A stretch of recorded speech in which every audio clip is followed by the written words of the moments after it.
So we're back here at part 2, Within Your Best Interest. Again, we've got Chacha with us. We're very blessed to have him.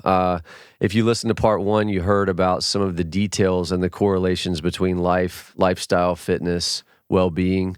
I'm kind of a 30,000-foot view type of dude, and I know a lot of the listeners want to hear specifics about what you do and the pillars and success. And I'll kind of, Mary, I'll let you touch on kind of where Chacha is going to go next, but super excited to listen to these correlations and the details of what we can do to make this world a little bit better. So, yeah, and let's just talk about our panel here, too. We do have Brian Chacha, personal trainer with us, Andrea Jones, entrepreneur, Justin Sisemore, attorney at law for the family law people, and I'm Mary Maloney, a freelance writer. And so, Chacha, we would like to talk about a lot more stuff with you, and including your pillars of health that you share with people, because getting healthy isn't about just doing one thing like exercising. It's more than that. And then talk about some different diet myths that kind of might take people down the wrong road. And then some more actionable tips and steps that people can take to get healthy. So do we want to start with those pillars of health, kind of talk through those? Yeah. Absolutely. So as I mentioned on the last episode, I needed to find the most fundamental basic truths of things in order for me to understand them when I was younger. And that's carried over. And so over my career, I've noticed these are consistent things that if they are paid attention to, oftentimes they help somebody become healthier. And a byproduct of becoming healthier is typically, looking better, feeling better, etc. So this list, when you hear it, it's kind of boring, to be honest with you, but we can go into the details as to why these things are on here. There's 5 things. It could be an extended list, but I have 5 main things that I focus on with people that I work with. This is in no specific order. There's just 5 of them. It's hydration, so getting enough, not just water, but proper electrolytes, things of that nature. We can go into that. Protein intake, which falls under nutrition, but I'm specific about protein. We can talk about that. And then digestion, being that, whatever you consume, you have to be able to not only consume, but get what it has in it that's beneficial for you. Likewise, also not consuming things that aren't beneficial. And then movement. Movement is exercise and it being progressive in nature. So going from, 10 to 12, that's progress. So that kind of idea behind movement. And the last one is sleep. The only time that you can recover from the stressors of life, whether it's training or mentally working, et cetera, is when you're sleeping. So those are the 5 pillars that I tend to focus on when it comes to helping educate my clients. And we just want to fall in love with paying attention to those. Yeah, for sure. Well, so how much hydration does a person need? I mean, and that's kind of one thing that people can really do now that's easy. Sure. And to get started on their health journey. Sure.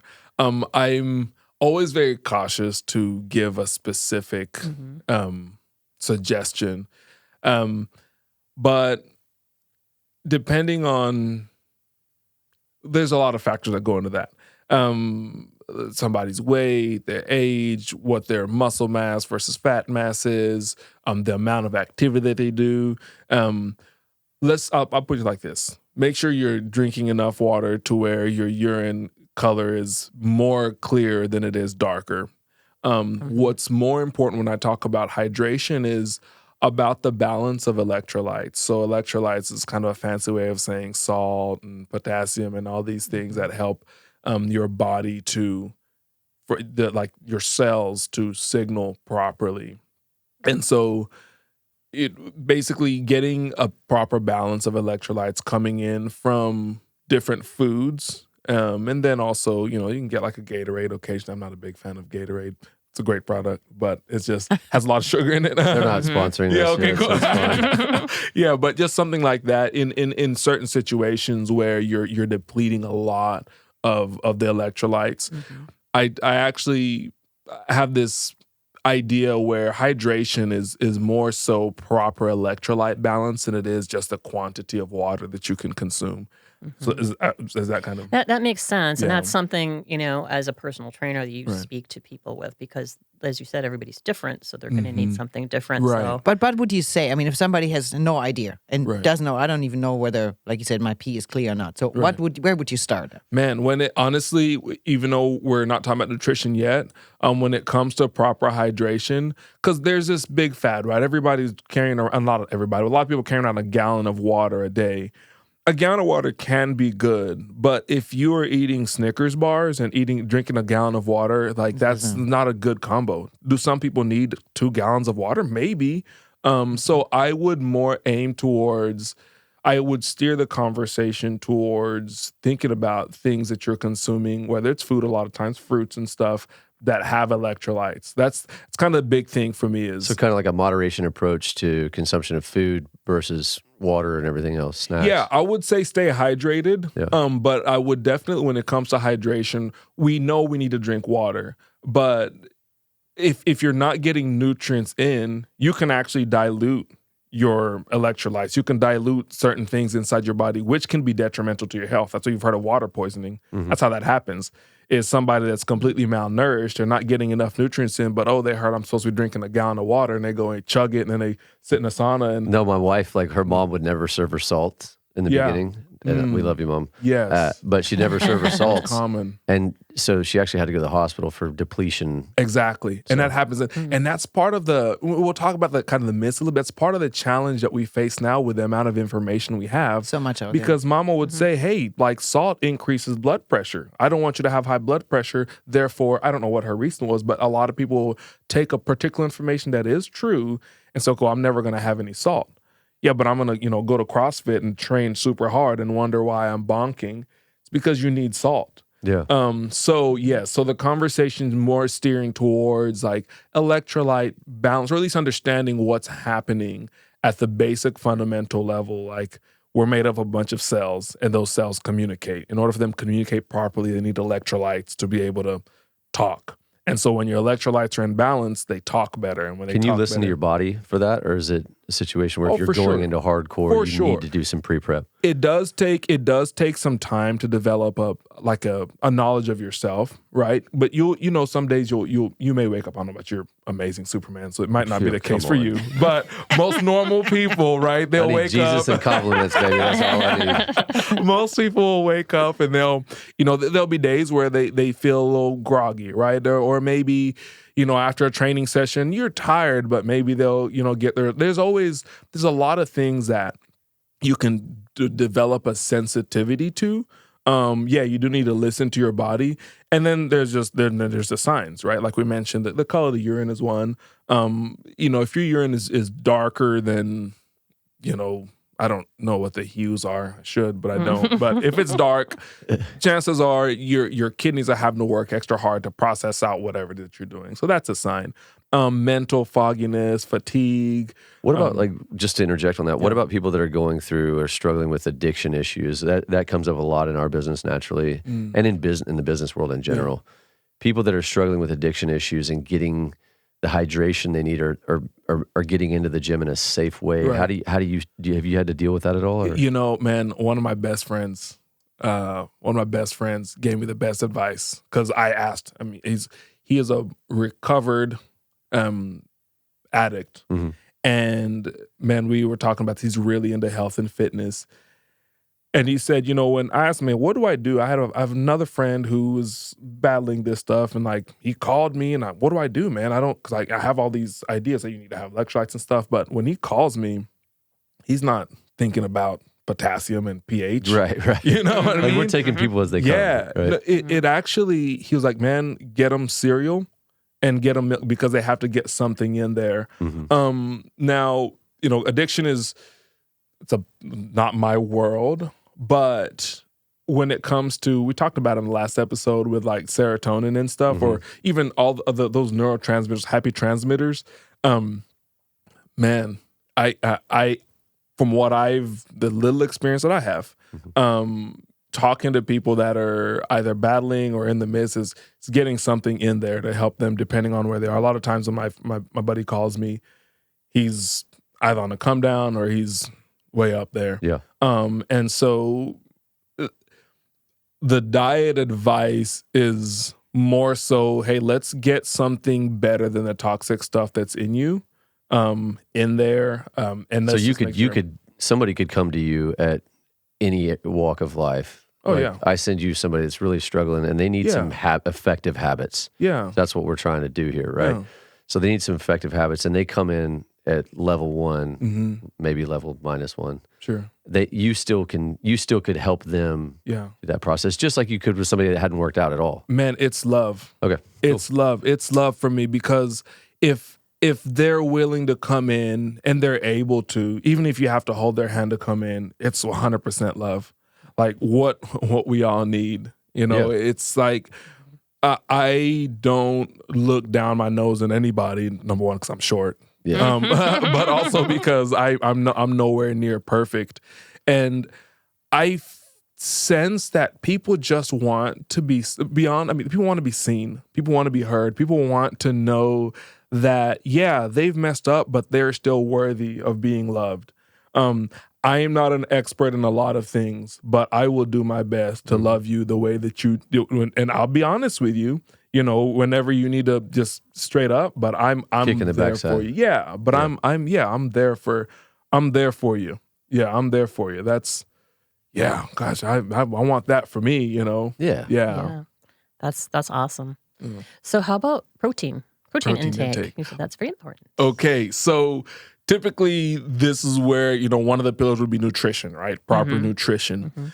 This is just what I've observed over the time training, a few years of training, is there's a lot of really good trends. And we'll talk a little bit more about that later as far as kind of, not myths, but there's trends.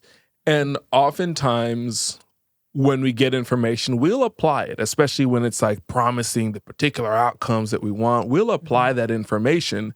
And then when we get another piece of information, we'll apply that as well. Because, 2 is better than 1 and 3 is better than 1. Oh, you know what? And before you know it, people are combining all these different protocols and modalities.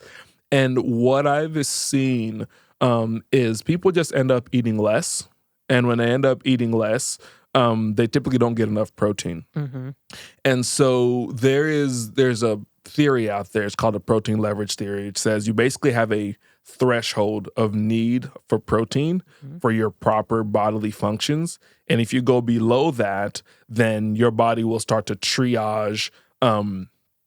Maybe that's a triage theory. I think I'm putting 2 theories together. But your body will start to triage particular functions, major functions, in order to save itself. Just whether save the brain, save the soul, whatever it is, it'll start to triage things. And so by not getting that threshold, that's when we see a lot. I just see a lot of issues that aren't clinically. I'm not a doctor, but they'll go to the doctor. Doc say, "Oh, you're fine. Your numbers look good," but they don't feel right. And it's usually. It's not only protein. We talked about hydration. Electrolytes have a large part to do with that. But most people just don't eat enough protein. Most people just don't consume enough protein. And it's not only animal-based protein, even plant-based protein. I lean more towards a form of the latter, but I eat both. But most people just don't consume enough protein. Okay. And so that's Does that why, hit on the moods and mental health as well? of course. Yeah, kind of going to the whole triage thing. Absolutely. When you don't have enough of what you need, there's a lot of people that are malnourished in this amazing country that we live in. But it doesn't look like the malnourishment that we see overseas, where kids got flies in their nose and stuff. It manifests itself in frustration, anger, in many different ways, and just like a malaise, a lack of energy. And we can't figure out. Man, I just feel like I'm in a funk. I feel like something's not right.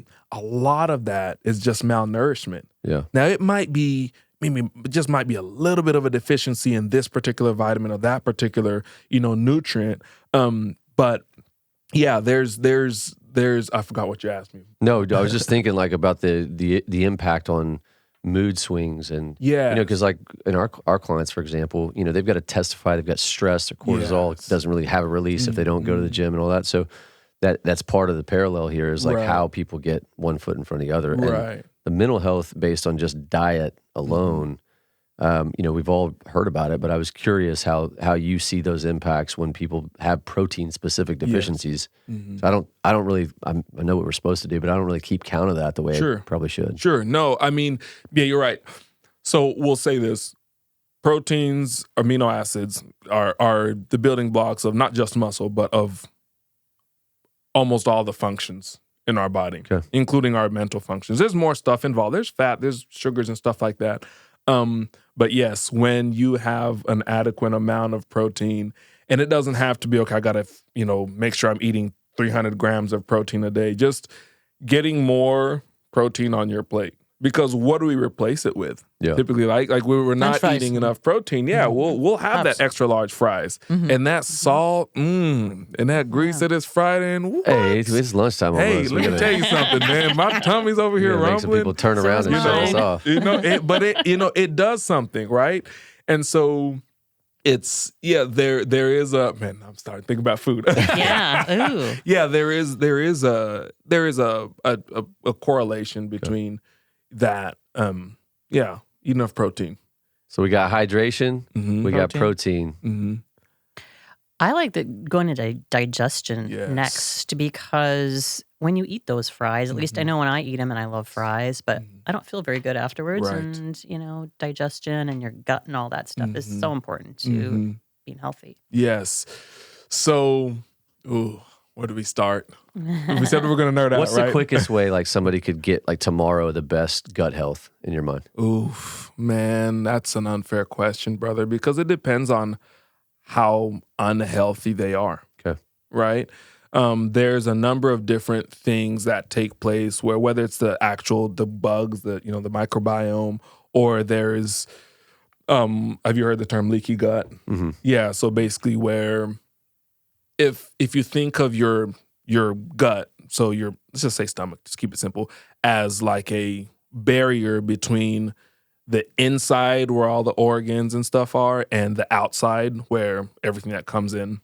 I like to actually explain it as your inside skin, because it's a continuous skin from outside all the way in, all the way out. It's just continuous, and food gets absorbed through the inside skin of our gut, and that's where it goes to wherever it needs to be. If it needs to go help the brain, needs to go help the muscles, whatever.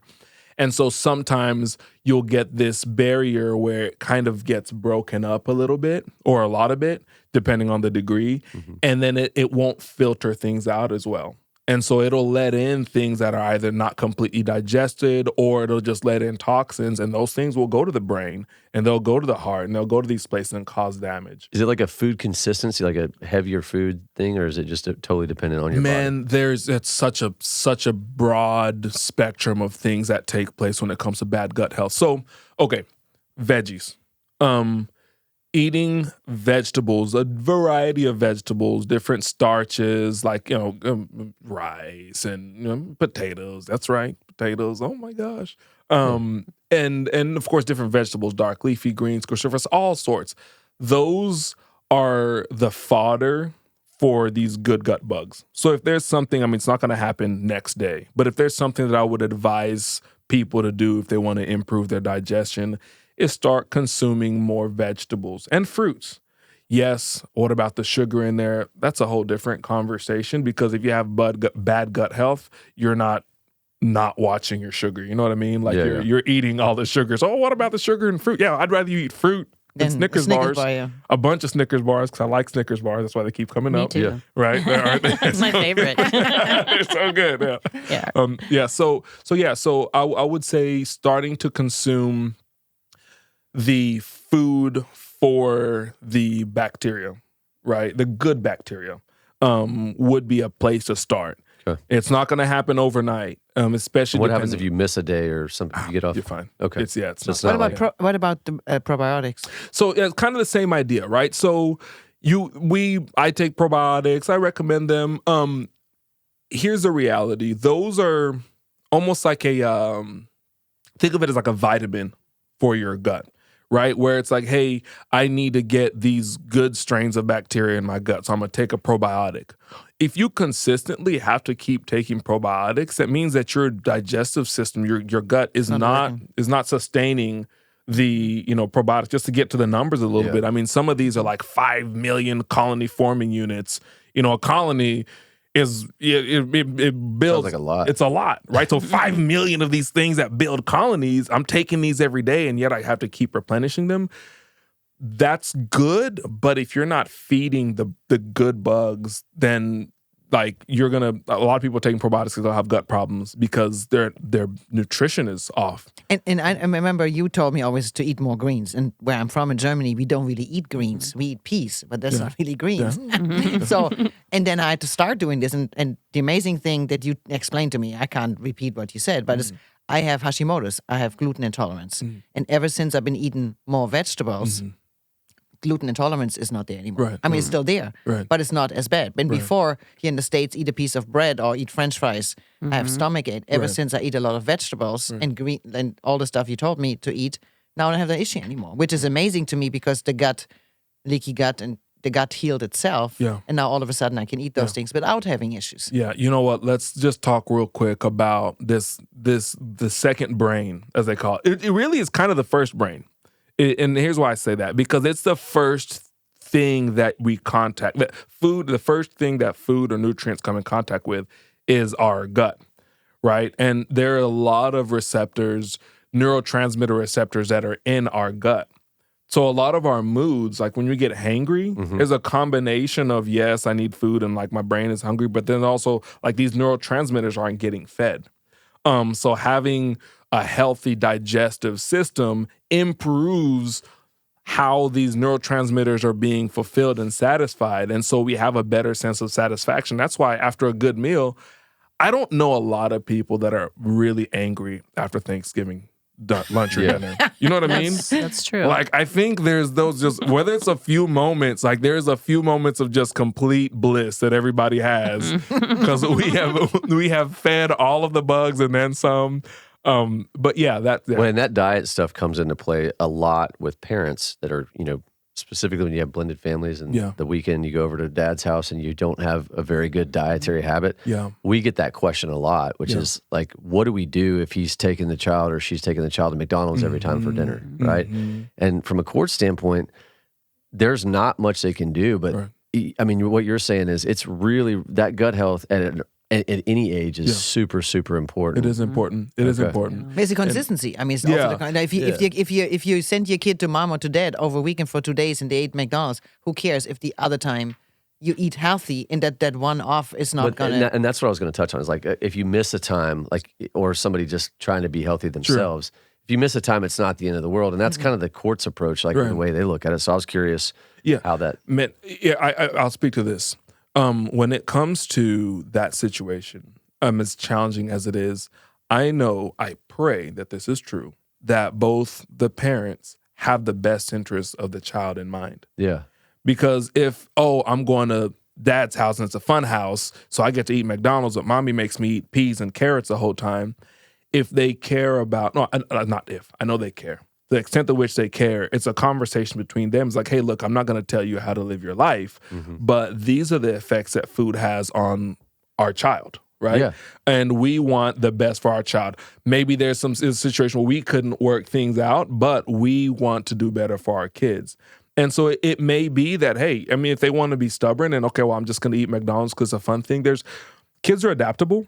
I've learned that with my kids, like where I decided we are going to eat more veggies. Yeah, that's right. They ain't going to break, right? We're going to eat more veggies and everybody throws a fit and it is the end of the world. But you know what? Depending on how you go about it, they'll have that first taste of that little boiled carrot or whatever it is and it tastes good. And we're not, we don't go to McDonald's, but that's a whole different conversation. Man, I'm hating on a lot of companies. Sorry, McDonald's. There's that one thing. But we do eat hamburgers. I was at Whataburger the other day, right? If it's a couple of days, like you said, where, okay, well, they're not eating the best and come back, that they can still bounce back. Yeah. Because I get the call. It's like, oh my gosh, he's fed the child this and whatever. And it's like some people are real extreme with everything. Yeah. Right. And so you're saying that they can relax a little bit knowing that we can get back on track with that. Well, for one, kids, their organs haven't been polluted by being an adult. Yeah. You know what I mean? No, man. And so they're very fortunate. I mean, the reality is this. Nowadays, more so, there's more kids that are being born into situations where mama didn't eat well, nobody ate well. You only know what you know. Right? And so there is that situation, but when mama makes a change, when daddy makes a change, the kids are adaptable. Their organs are still very vibrant, and they will adapt to things. So yeah, I think that's man, when it comes to managing a situation like you guys get into, man, taking care of yourself. We've talked about exercise, but eating properly, oh man, what it does.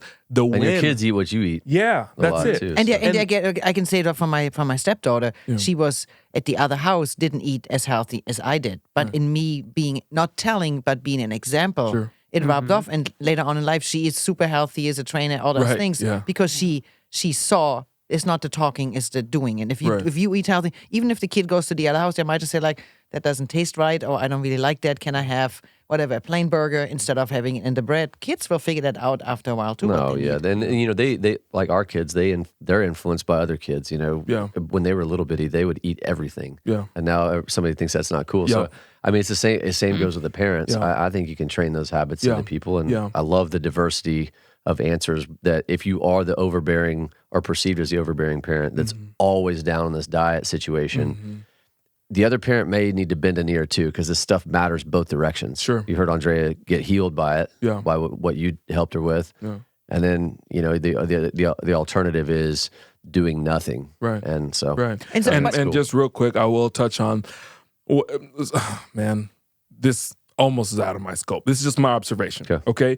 There are situations when it comes to the kids where the conversation is about the food, the conversation is about the diet, but really it's like we're almost like passing on certain traumas onto the kids, to where, oh man, my kid has an eating disorder, my kid has this or that. It's like, yeah, but it's very stressful. Like, sitting around at the table, dinner table is supposed to be a time where sometimes you don't want to do it, but it's supposed to be a good time. Yeah. But when it's like, oh man, there he is, he's not eating XYZ, and we make too big of a stink of it, the kids will pick up on that. Right. And then they'll know, okay, well, now I have a lever on which to manipulate mom and dad with. Now I can just decide I'm not going to eat. Oh, they're like water. Right? They find that crack. That's right, man. And they'll figure it out. Or it's like, hey, this is the only thing that I have control over because my whole life is controlled.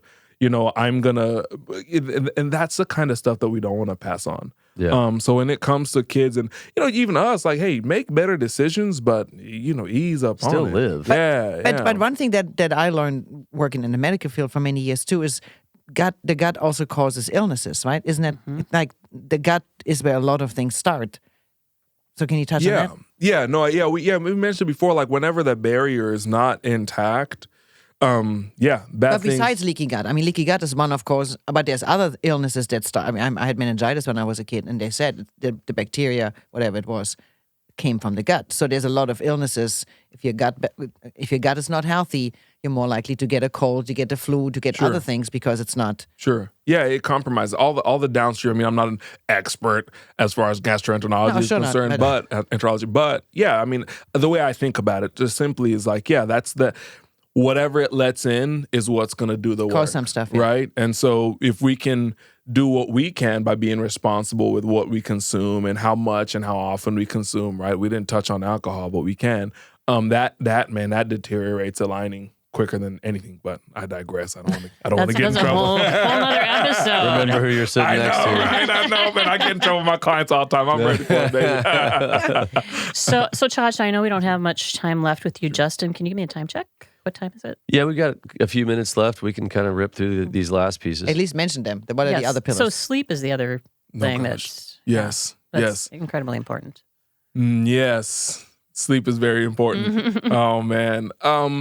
Sleep is a tough one because you can develop anxiety around sleep, right? You'll look at the clock, and whether it's at night or in the morning, oh, man, I woke up. Oh, my goodness, I woke up too early. I'm supposed to wake up. Man, geez. So basically, the reason why sleep is important is because a lot of the processes to help your body recover from just the daily stresses of life happen during sleep. There's actually a particular phase of sleep, I'm not going to mention it because I don't want to say it wrong, where you have like a therapy session where your mind will replay particular scenes over and over and over. And if they were highly emotional, it will develop a memory of it, but it'll desensitize it. Yeah, absolutely. And so that's when you're dreaming. And so that's why it's super important. So when you're sleeping, you're doing a lot more than just physical, psychologically, emotionally, you're helping yourself recover. It's literally therapy. So suffice to say, sleep is very important. Now, when it comes to, okay, how do we maximize sleep? How do we, make sure that, am I supposed to be getting 8 hours? Some people say they can sleep 4 to 6 hours. Yes to all of that. Goes back to what we talked about the last episode. We've mentioned it now. Consistency. Your body and your mind and who you are adapts to what you do most of the time. So if you have a consistent routine, I get up in the morning, I do this, I go about my day, I do that, I do this. And then about bedtime, I have a pre-bed routine. I call it a mantra, something that I do and I say over and over again. One of the things that I've mentioned to my clients is it's called the 10-3-2-1 method. It's not mine originally, but it's one that I've stumbled upon. Actually, one of my clients helped me find it. Mm-hmm. The 10-3-2-1 method is a version of creating a routine for you. So how it goes is 10 hours before bed, you cut out all caffeine. Okay, we can talk about that in a second. 3 hours before bed, you cut out heavy meals and drinking. Okay, alcohol. 2 hours before bed, you cut out all work events, any kind of work. And then 1 hour before bed, no electronics. Okay? So 10-3-2-1, going back to 10, the reason why it's 10 hours, caffeine's half-life, meaning it's the potency is cut in half, is 5 hours. So the half-life of caffeine is 5 hours. So if you want to go to bed at 10 hours before that, do the math, that's how long you have before the caffeine is cleared completely out of your system. So if you have caffeine within that window of time and you're having a hard time going to sleep, it could be that some people process caffeine slower than others. Some people can have a cup of coffee and go right to bed. But for those that are trying to figure out, hey, how can I improve my sleep? Consider this idea of 10 hours before you go to bed, and you have to know what your bedtime is, cut out all caffeine because of that half-life thing. Does that make sense? Yeah. Okay. So no espresso martinis. Not within 10 hours. Start drinking right? Okay. Here we go. Start drinking on it. Right? And then now the 3 hours, this one is along the same lines as far as timing. Now, these are not like hard numbers, so it's 10 hours, give or take a few, right? So 3 hours for the time that you consume food to the time that it is emptied out of your stomach is about 3 hours, okay? So what am I getting at here? There's a lot of things and processes that we do throughout the day that are part of our habit that our mind then has to try to okay, he said it's bedtime. He's going to commit to going to bed at 10 o'clock, but there's all these things happening. We want to bring down the amount of stimulus that's happening. And so 3 hours before bed, we cut out the big meals and drinking so that we can have that 3 hour buffer where our stomach is not having to work and churn and do all of this stuff. We've already begun the downstream effect of absorbing nutrients in the small intestines, and then water in the large intestines will go through that. But that 3 hour window gives your body enough time to now start to settle down and prepare for bed. I love the electronics aspect of it too. Yes. I didn't mean to jump to it, but I think a lot of business people think that they can't get anything done if they don't do it that night. Sure. Or you'll wake up in the middle of the night and you're just like, oh, there's my phone, right? Yeah. So I love the concept, because when I get emails at 3 o'clock in the morning, I know my client's going to be having a real rough day based on your sleep advice that you gave. So talk a little bit about the importance of that. Yeah. Okay. So real quick. So 2 hours before, you're cutting out all work activities, and that's tough for productive. It seems tough. But if we can commit to, I am not going to compromise on exercising, I'm not going to, then we can commit to 2 hours before bed. I'm going to be as productive as I can until 2 hours before bed. And that's just, again, starting to prepare the mind to go to sleep. So all of the mental activities that are taking place, allowing the mind to, okay, maybe jotting it down, but starting to bring it down. So going down to that 1 hour, what you're asking about, where there's no electronics, it's pretty simple, honestly. When we were young, we didn't have, and I can say that, which is crazy, right? But when we were young, we didn't have that, right? So you had to be bored in your room. Like I had this baseball that I would throw at the ceiling until I just got sleepy. But the type of light spectrum that the phones have are designed to keep our attention. Rightly so. They're used for productivity, right? We need to be able to knock out those emails to understand everything. So we need to be engaged with the technology so it can help us be more productive. The issue with that in sleep is, okay, when I'm about to go to sleep, the last thing I need is to be as wildly productive and mentally stimulated as possible. So cutting out the electronic devices, that simply, it's like changing the environment that we talked about the last episode.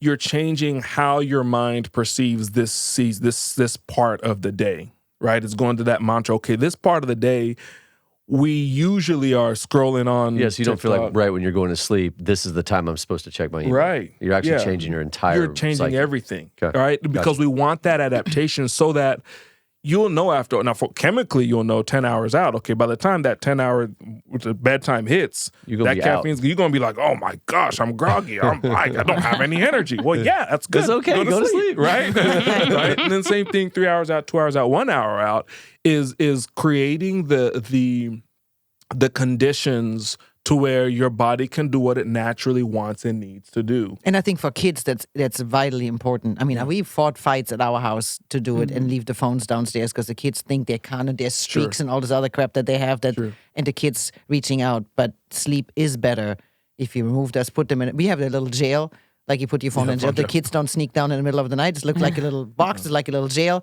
All the phones is in there. Yeah. We have the key. All of our phones included. Right. Our phones included, and then it's the hour. Cut off the Wi-Fi router. Well, and that's, we talk about Yeah, that's smart. Like the kids That's are a good very smart. idea. Wi-Fi router. Yeah. I got a timer on mine. We talk about the Wow. importance too of the, when you have blended families or separate households, obviously different parents that don't communicate have different habits for their kids. Yeah. And I just, I can't stress enough to our listeners that you've got to get on the same page for the importance of sleep with your kids. Yeah. Because, we all know if you get out of a sleep habit, like you said, or you have your phone by your bed at one house and you go to the next, you can't develop good habits. Right.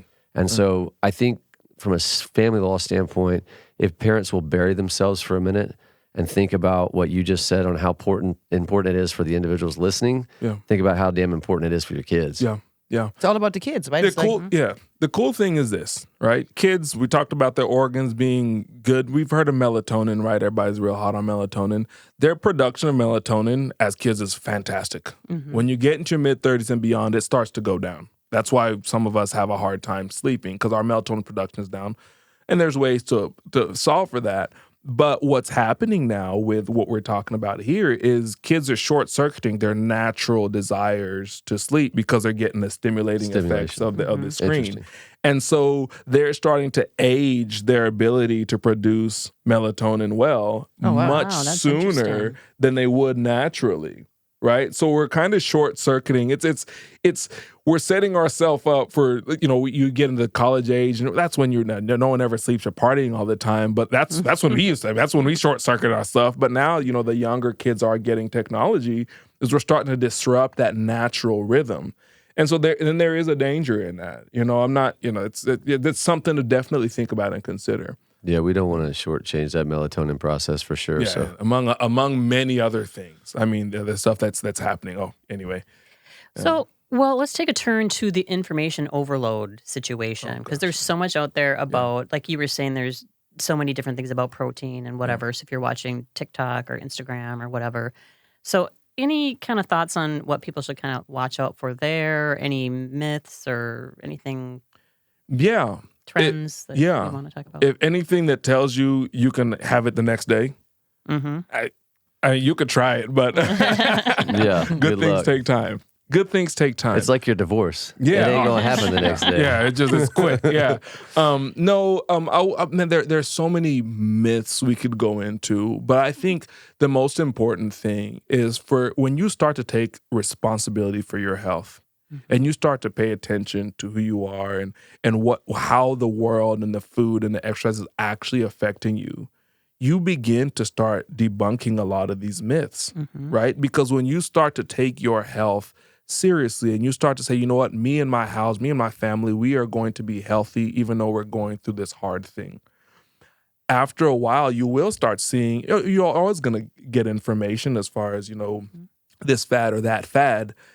But when you become more sensitive to keeping things simple, making sure you're eating healthy, something that could have walked or something that could have grown, you start to debunk them. The myths are endless. If we want to knock them down one by one, we can, but the myths are endless. But I think it's more important for the person to understand is you are the most responsible person for your health. You are the one that has to hold yourself accountable and do the things that are necessary for you. Now, people like me help kind of collapse time because I can give you information to say, hey, I see that you're trying this. This is what that means. This is what that does. Tell me how it feels. But at the end of the day, you have the power. You are the one that's responsible for knowing what works for you and your family. And so that when you can see you see something out there that looks good, that sounds good, that is good a lot of times, right? So some of the fads I shouldn't call them fads, some of the eating styles that are out there, intermittent fasting being one of them, carnivore being another one, vegan being one of them, they have tremendous effects on our health and physiology. They have really, really, there's documented studies showing how effective these things are. And I agree with them. However, it might not work for you, or that might not be the style that you need. Or a lot of times you don't have the sickness or disease. Well, not only you can't, but you don't have the sickness or disease that all these studies are proving that it's good for, right? Like if man. I love that you approach though that you just said, because, that's like in our business, a lot of times clients feel like the attorney is not fighting for them. Yeah. Right? Or as the trainer, like you said before, they're not pushing them hard enough or you're pushing them too hard. Yeah. In our business, I say a lot too, like the goal is for me to go away, and we will go away at some point, right? So you are responsible for how you parent on your side. You're responsible for having clean hands on your side, loving your children, not bashing the other, trying to come up with synergistic habits. I mean, I love that energy because it's so paralleled. Yeah. I think when people stop seeing the parallels in life and business, they don't have they'll never find what their best interests are. Right. Yeah. And it's knowing what is the outcome that you want? What is the end? Going back to what's your why? What do we want to come out of? What is the best possible situation that we can get ourselves into and the worst is we get ourselves out of? And what does that look like now? Yeah, that's exactly right. Well, I think that's kind of a great place to wrap up. Any final thoughts from the panel today? No, I really appreciate the idea of when you see human beings sitting in a room and coming up with kind of similar concepts in such diverse areas. We all come from different walks of life. And I just think if people would take a minute to ask some good questions of people and pick into the brains of other people that God's given them and realize that, there's a lot better place out there for us. And I really appreciate you, man. No, this was cool as hell. I got a lot out of it. I hope everybody did too. So likewise, man. Thank you guys so much. This was tremendous fun. Yeah, it was fun. Yeah. Thanks for joining us. Yeah, we're going to cut off, but I'm sure the conversation is going to keep on going after I'm sure I'm going to go eat a really dirty meal. Yeah, I know. That Whataburger That sounds kind of good. So, but in the meantime, if you'd like to contact personal trainer Brian Chacha, you can reach him by phone at 817-222-1577. You can go to the website, strengthstudio.com. And the cool part is if you use the code podcast, you can book a complimentary consultation with Chacha. So that's awesome. And then finally, if you'd like to reach Justin and his people at the Sizemore Law Go to Firm, Chacha, you won't need me. Yeah. You go to Chacha, you'll be good. We got You'll problems. be good. But if you really want to talk to Justin, you can call the Mary. law firm at 817-336-4444 or visit lawyerdfw.com. Thanks so much for listening and have a great day.